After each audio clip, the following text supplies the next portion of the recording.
berita perdana untuk berita terbaik. Dan antara paparan berita malam ini, pilihan raya kecil Don Ijo, 81.88% keluar mengundi, tertinggi dalam sejarah pilihan raya kecil. Pengamal perubatan tradisional Cina mula operasi di 3 hospital Julai ini.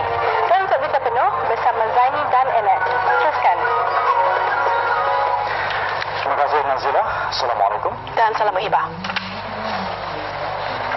Pilihan raya kecil Don Ijo berjalan lancar. 10,049 orang atau 81.88% daripada 12,272 pengundi berdaftar menunaikan tanggungjawab mereka apabila tempoh mengundi tamat pukul 5 petang.